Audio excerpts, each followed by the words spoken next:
शोभाताई से क्या उम्मीद है, मालेगांव के लिए क्या कहते हैं? देखो, मालेगांव के अंदर तो ऐसा है कि मैं तो यही चाहूँगा और यही कहूँगा कि मालेगांव शहर की आवाम के लिए उन्होंने एक अच्छा हॉस्पिटल बनाना चाहिए। सबसे बड़ी बात हम लोगों के लिए ये है कि अगर कुछ भी होता तो यहाँ के पेशेंट लोगों को नासिक लेके जाना पड़ता। यहाँ पर कॉलेजेज नहीं है, हमारी बेटियाँ आज दूसरों के दरवाजे के ऊपर, दहलीज के ऊपर पढ़ने के लिए जाती है। ऐसे जो तमाम चीज़ें MIDC वगैरह होना चाहिए, जो केंद्रों की स्कीम है, वो केंद्र की स्कीम यहाँ पर लागू होना चाहिए। ऐसे हम लोग डिमांड करेंगे। और सरकार आएंगी तो अल्लाह ने चाहा तो सरकार बनेगी, तो सरकार से हमसे तो और तवक्के रहेंगी कि हम सरकार के नुमाइंदे रहेंगे और हम ज़्यादा से ज़्यादा काम कराने की कोशिश करेंगे। आज की शानदार जीत के क्रेडिट आप किसे देना चाहिए? ये शहर की आवाम को देंगे, वो मेरी माँ बहनों को देंगे, वो मेरी जो बुज़ुर्ग हजरात थे जिन्होंने चलचलाती धूप में जाकर अपन ने अब रोज़ा रखे, नमाज़ पढ़े और जाकर इतनी धूप के अंदर उन्होंने वोट दिया। इसका सेहरा उन्हीं के सर जाएगा, शहर की आवाम के सर। इसकी क्रेडिट लेने की किसको ज़रूरत नहीं। पूरे देश में कांग्रेस पार्टी की वापसी का ये शुभ दिन है, जहां से पूरे देश में कांग्रेस पार्टी ने वापसी की है। ख़ास तौर पे बीजेपी की गलत पॉलिसियों से तंग आकर आवाम ने मतदान उनके खिलाफ किया। और यही हाल पिछले 10 साल से मालेगांव की आवाम भी झेल रही थी। डॉक्टर सुभाष भामरे जो लगातार मालेगांव शहर को नज़रअंदाज कर रहे थे, उसका जवाब मालेगांव की आवाम ने उनको दिया है।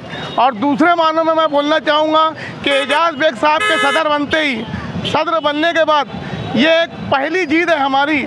उनके शुभ कदम कांग्रेस पार्टी ऑफिस पे पड़े और कांग्रेस पार्टी को एक बड़ी जीत मालेगांव शहर की ओर से नसीब हुई है। ये इतना मैं बोलना चाहता हूँ। अस्सलाम वालेकुम। अल्हम्दुलिल्लाह आज 4 जून मालेगांव धुलिया मालेगांव मतदार संघ का रिज़ल्ट लगा, जिसमें शोभाताई बच्चों इंशाअल्लाह भारी अक्सरियत से कामयाब हुई और होगी।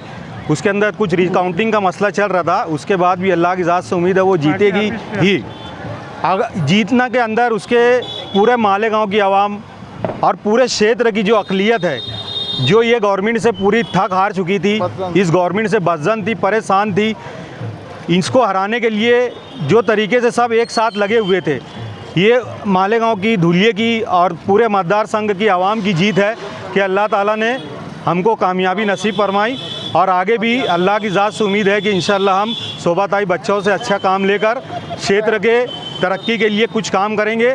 उसमें हम आवाम का भी साथ चाहिए, आगे भी हमारा ऐसे ही साथ दे, ऐसी हम गुजारिश करते हैं।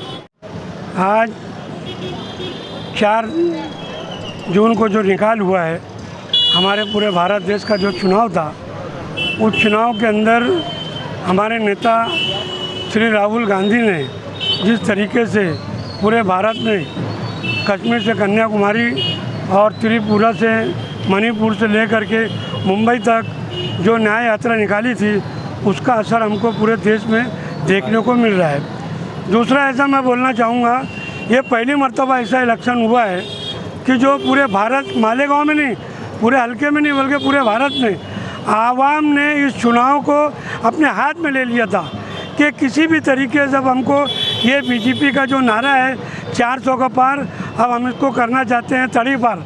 हमको नहीं चाहिए। इस तरीके से देश की आवाम, देश की जनता जो बदहाल और परेशान थी महंगाई से, बेरोज़गारी से और इस तरीके से जो मॉब लिंचिंग के नाम पर और माँ बहनों के साथ जो अत्याचार होता था, उससे देश की आवाम एकदम बेजार आजिज़ आ चुकी थी। इसलिए देश की आवाम ने इस चुनाव को अपने हाथ में लिया और ले करके ये मोदी को बता दिया कि अगर आवाम चाहे, इस देश का नौजवान चाहे, तो सब कुछ हो सकता है। आज देखिए किस तरीके से देश का नौजवान बेयारो मददगार, बेरोज़गार है। जब राहुल गांधी ने ये ऐलान किया है कि 1 लाख रुपया हमारे जो माँ बहनें, जो बूढ़ी माँ बहनें हैं, उनके अकाउंट में 1 लाख रुपया आएगा, 8,500 रुपया खटाखट जो आएगा, ये सही मानों में पूरे देश की आवाम देखेंगी। और वो जो नौजवान बच्चे जो हैं, जो ग्रेजुएशन रहेंगे, जिसके पास डिप्लोमा रहेगा, उनके भी अकाउंट में ट्रेनिंग बोल करके 1 लाख रुपया, ऐसे 8,500 रुपया महीना उनके अकाउंट में आएगा। और आने वाले दिनों में, अभी तक तो ऐसा था कि आरएसएस के अच्छे दिन आए थे, लेकिन अब मैं ऐसा समझता हूँ देश की आवाम के अच्छे दिन आने वाले। इतना ही मैं कहना चाहता हूँ। आज सबसे पहले इस मुल्क के वाहिद लीडर अली जनाब राहुल गांधी साहब को मैं मुबारकबाद देना चाहता हूँ कि उन्होंने इस मुल्क की आवाम को मुद्दे पर लाया और इस मुल्क की जनता को जगाया, जागरूक किया। 8,500 किलोमीटर इस मुल्क की आवाम के बीच में उन्होंने सफ़र किया। गरीबों से, मजबूरों से, लाचारों से नफ़रत ख़त्म करने के नाम पर, मोहब्बत को बांटने के नाम पर इस मुल्क को इकट्ठा किया। और इस मुल्क की जनता ने इस बीजेपी की सरकार को बता दिया है कि अब तुम्हारी इस मुल्क में ज़रूरत नहीं है।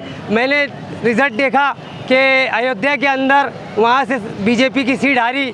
मैंने देखा कि जो मुल्क में ये सिलेंडर का नारा लगाने वाली के 400 का सिलेंडर महंगा है और आज 1100 में स्मृति ईरानी वो हारी और कई बड़े दिग्गज लीडरान बीजेपी के हारे। इस मुल्क की जनता ने, नवनीत राणा भी यहाँ से इलेक्शन हारी और कई लोगों का हिसाब चुकता कर दिया गया है। अब इस मुल्क में भारतीय जनता पार्टी का वक्त ख़त्म और कांग्रेस का नया सूरज तुलू हुआ है। हम राहुल गांधी साहब को मुबारकबाद देना चाहते हैं, हमारे लीडर को, जिन्होंने इस मुल्क की तारीख बदली, इस मुल्क के संविधान को बचाने के लिए दिन रात मेहनत की। गरीबों में जा कर के, गरीबों में बैठ कर के खाना खा कर के इस मुल्क को हमने एक मर्तबा फिर आज़ाद कराया है। हम इस मुल्क में सबसे पहले मेरे मालेगांव शहर की एक बच्चे को, एक नौजवान को, एक बुज़ुर्ग को मुबारकबाद देना चाहता हूं कि इस खतरनाक गर्मी के अंदर, इस खतरनाक धूप के अंदर उन्होंने बढ़ चढ़ कर वोट दी, तारीख रकम की। और हम